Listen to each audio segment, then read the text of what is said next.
ஒரு கதவு மூடப்பட்டால் அதற்கு பின்னால் இருப்பது உங்களுக்கானது என்பதை உணர்ந்து கொள்ளுங்கள்.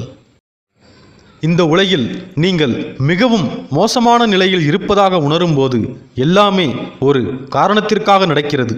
இந்த நிலைமையும் எனது நன்மைக்காகவே இருக்கும் என்பதை நினைவில் கொள்ளுங்கள். கடவுள் ஒரு காரணத்திற்காகவே எல்லாவற்றையும் நடக்க அனுமதிக்கிறார். இது ஒரு கற்றல் செயல்முறை. நீங்கள் ஒரு நிலையிலிருந்து மற்றொரு நிலைக்கு சென்றுதான் ஆக வேண்டும். நம் வாழ்க்கை குழப்பத்தில் இருக்கும்போது அதற்கு ஒரு காரணம் இருக்கிறது என்று நாம் ஒரு தெளிவான மனநிலையில் நம்பிக்கையுடன் இருக்க வேண்டும். நீங்கள் ஒவ்வொரு மனிதர்களையும் சந்திப்பதற்கு எப்போதும் ஒரு காரணம் இருக்கும். ஒன்று, அவர்கள் உங்கள் வாழ்க்கையை மாற்ற வேண்டும், அல்லது நீங்கள்தான் அவர்களின் வாழ்க்கையை மாற்றுவீர்கள். நடக்கும் விஷயங்கள் அனைத்தும் இறுதியாக அமைதியாகி அவை இருக்க வேண்டிய வழியில் இருக்க தொடங்குகின்றன. நடக்கும் ஒவ்வொரு விஷயங்களும் ஒரு காரணத்திற்காகவே நடக்கின்றன. நடப்பது அனைத்தும் விதியின் ஒரு பகுதி. நடந்ததில் என்ன கற்றுக்கொள்ள முடியுமோ அதை கற்றுக்கொள்.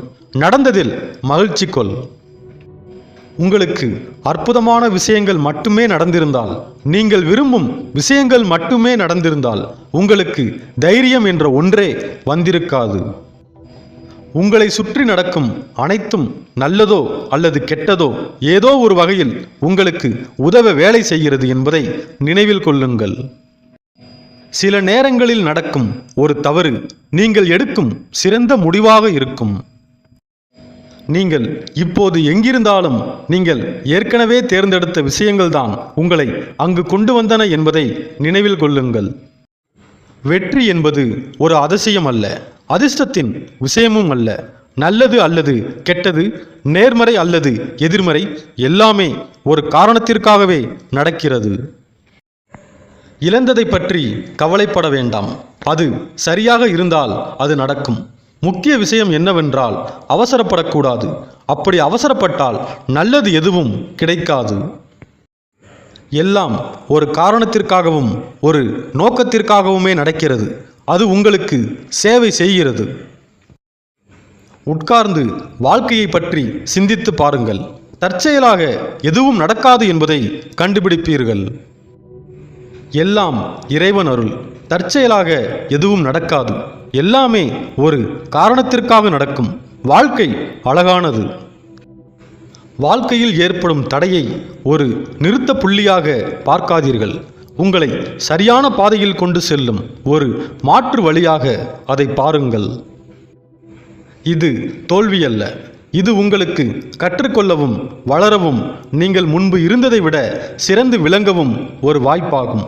இதன் மூலம் உங்கள் சிறந்த தருணங்களை நீங்கள் அடைய முடியும். வாழ்க்கை என்ற விளையாட்டில் சில நேரங்களில் நாம் கெட்ட கைகளால் கையாளப்படுகிறோம். நீங்கள் வெற்றி பெற முடியாது என்று அர்த்தமல்ல. உங்கள் முடிவுகளில் நீங்கள் அதிக உத்தியுடன் இருக்க வேண்டும். வாழ்க்கை திருப்பங்களும் தடைகளும் நிறைந்தது. நம் பாதை நம்மை எங்கு அழைத்து செல்லும் அல்லது ஏன் சில தடைகள் நம் வழியில் தோன்றும் என்பதை நாம் அறியாமல் இருக்கலாம். ஆனால் இது நம் பயணத்தில் ஒரு படி மட்டுமே என்பதையும், எல்லாவற்றிற்கும் ஒரு காரணம் இருப்பதையும் நினைவில் கொள்வது அவசியமாகும். எல்லாம் எப்போதும் நன்றாக இருந்தால் அற்புதமான விஷயங்கள் உண்மையிலேயே அற்புதமாக இருக்குமா? வாழ்க்கையின் அந்த எளிய ஆனால் கண்கவர் தருணங்களை பாராட்ட நமது போராட்டங்கள் நமக்கு கற்றுத்தருகின்றன. எல்லாவற்றிலும் ஒரு நோக்கம் இருக்கிறது. சில நேரங்களில் விஷயங்கள் தவறாகி விடுகின்றன. அதனால் நீங்கள் சரியானதை கண்டுபிடிக்க முடியும். உங்கள் அனுபவங்களால் நீங்கள் எப்படி இருக்கிறீர்கள், எல்லாமே ஒரு காரணத்திற்காகவே நடக்கும் என்பதையும், அதனால் நீங்கள் நன்றாக இருப்பீர்கள் என்பதையும் அறிந்து கொள்ளுங்கள். உங்கள் வாழ்க்கையில் ஒவ்வொரு நபருக்கும் ஒரு நோக்கம், வாய்ப்புகள் மற்றும் கஷ்டங்கள் உள்ளன. இந்த விஷயங்களுக்கான காரணத்தை நீங்கள் இந்த நேரத்தில் பார்க்கவில்லை என்றாலும் சரியான நேரத்தில் அது தோன்றும்.